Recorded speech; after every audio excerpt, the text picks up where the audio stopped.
Hello everyone, this is Asit. I'm going to talk in brief about how to use the Python notebook for calculating the tail rating scheme.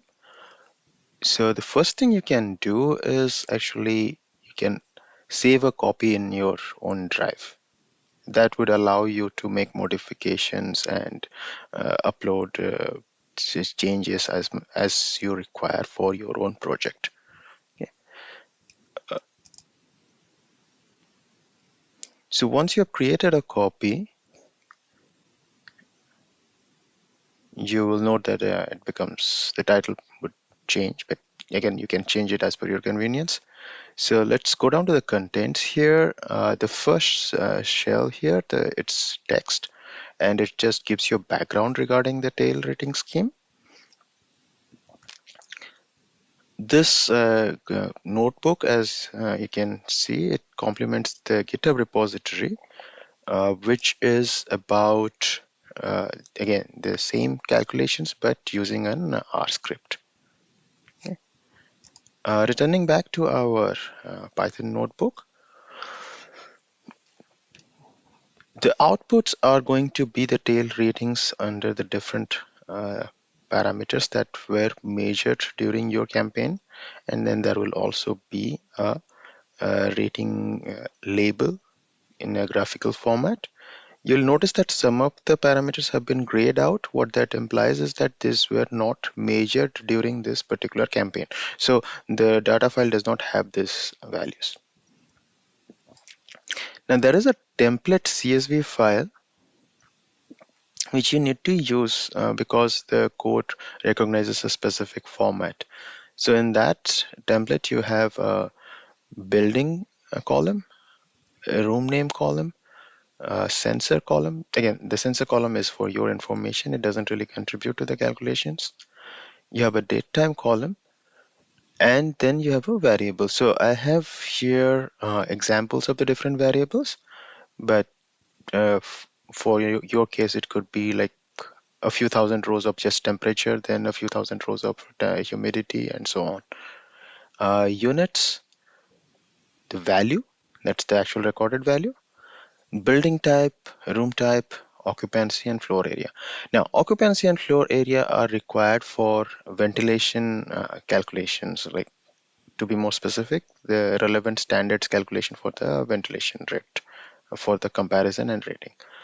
Now, if you do not have these values, and especially if you haven't measured ventilation during your campaign, then you can leave this blank because you don't have ventilation values to rate. For now, we have a couple of building types, offices and hotels. So this corresponds to the original description of tail, and room types you can have hotel or a small office, or you could also have an open office. So going in, there's a preamble here which lets you import the relevant Python packages.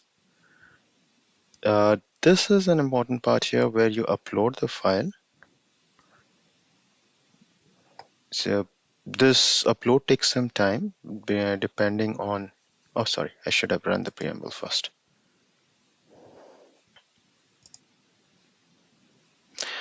So you click on choose files. For my case, I would have to go to downloads and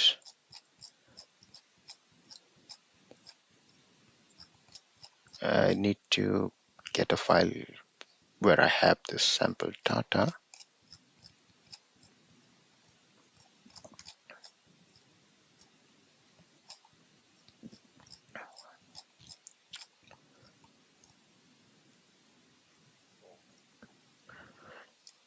Okay, so yeah, I can open it. And then it'll take some time to upload, depends on how large your data set is.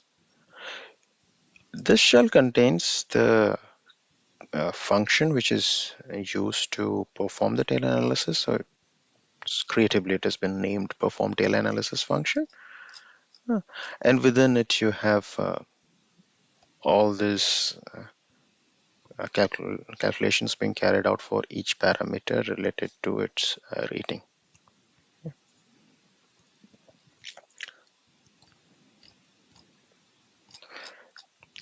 Uh, so that's the longest part or the major part of the entire notebook. And then you have a shell which kind of brings things together, uh, and where you have the uh, calculation being performed. One thing to remember here, this file name, this should correspond to the file name in your, that's the data file name that you have just uploaded. Okay, and the outputs would look like this. So when it's going to give you the outputs, one thing to remember is that it will ask you, basically Google asks your permission to be able to download more than one files to your local system. So just allow it so that it can download the CSV file with the tail labels as well as the image files, and there will be one image file for each building name in your data file. Now, a few things to keep in mind here is that here I am assuming some things about the format of the date timestamp. So you may need to change the format of the date timestamp depending on how it was recorded in your data file. Again, I am assuming that because this data was collected for an office space, which is typically, or a building with an office space, which is typically in use between 9 a.m. and 4 p.m. So that's how I have filtered it out. And also I have filtered out the weekend data. So again, depending on your use case, you can change these parameters. Okay. And the rest of it is pretty simple and self-explanatory. You just need to go on clicking each code shell, and as long as the data is in the format expected, you would just get an output. Okay, so that's pretty much it. And if you have doubts, of course, feel free to contact us.